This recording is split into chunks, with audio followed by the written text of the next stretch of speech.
Welcome to Rhapsody of Realities, His righteousness for your sin nature. Thursday, February 29th. Opening scripture reads, "For sin shall not have dominion over you." Romans 6, verse 14. Our opening verse says, "Sin shall not have dominion over you." This is because the man or woman who's born again is born sin-free. In a previous verse, the Apostle Paul, talking about our righteousness, salvation, and the grace that we've received from the Most High God and how they came about, asked a thought-provoking question. How shall we that are dead to sin live any longer therein? Romans 6, verse 2. Paul wasn't referring to himself and the other apostles alone, but to all of us. We're dead to sin. That means sin has no power over you because the nature of sin was supplanted with the nature of righteousness. And 1 Corinthians 15, verse 56 lets us know that the strength of sin is the law. But the very thing that gave life to sin, which is the law, has been abolished by Yashuwa, Jesus. Ephesians 2, verse 14 to 15 says, "For he is our peace, who hath made both one, and hath broken down the middle wall of partition between us, having abolished in his flesh the enmity, even the law of commandments contained in ordinances." The Lord Yashuwa Jesus has given us victory over sin, death, and the grave. We've been made not just righteous, but the righteousness of the Most High God in Christ Jesus, Hamashiac, Yashuwa.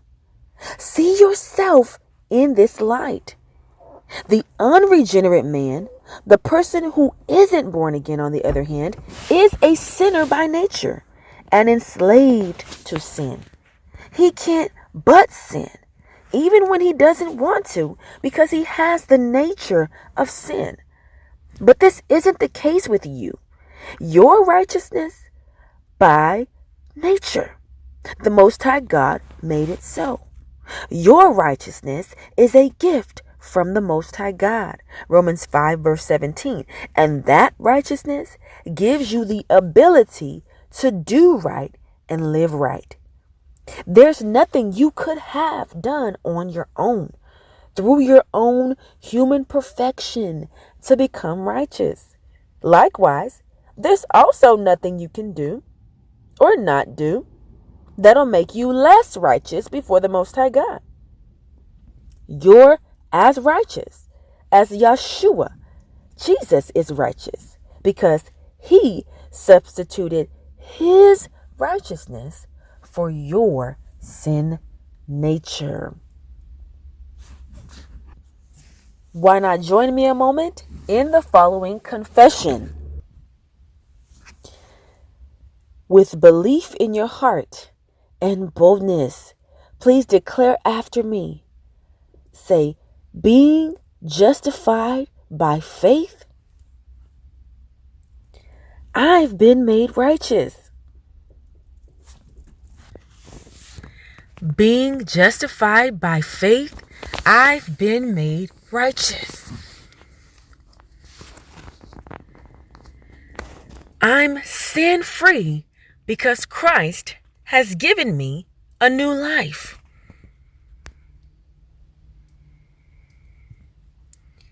He substituted his righteousness for my sin nature.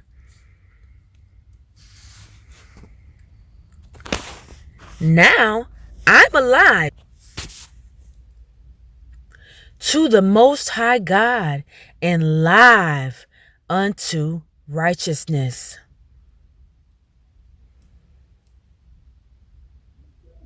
I'm washed. I'm sanctified. I'm justified in the name of the Lord Jesus, Yashuwa, and by the Spirit of our living God. Amen.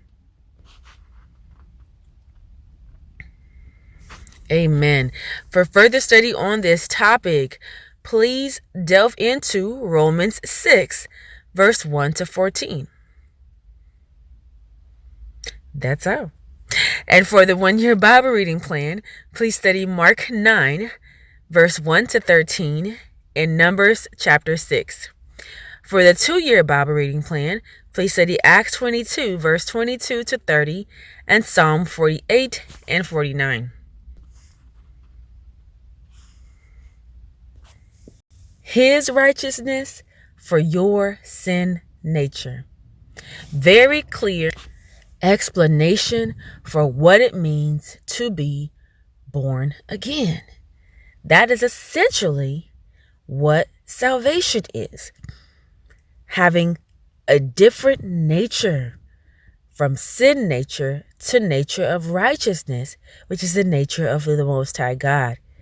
So if you joined me in that prayer and you believed in your heart as you were saying it, then yes, you can claim and walk in the reality of that. Now, if you want to further confirm, like if you have never before believed in your heart and confessed with your mouth salvation through Jesus Christ, Yashuwa Hamashiac, then please take a look in the description for a prayer of salvation, which you can use as a guide to help you really truly confirm and know with assurance that yes, you have received salvation. You have received eternal life and you are born again. And your nature is no longer the same as it was. So please do not miss out on this opportunity if you haven't already done so. Thank you for tuning in to this edition of Rhapsody of Realities. Remain blessed. May the Most High keep you safe and secure in His loving arms. HalleluYa. Until next time.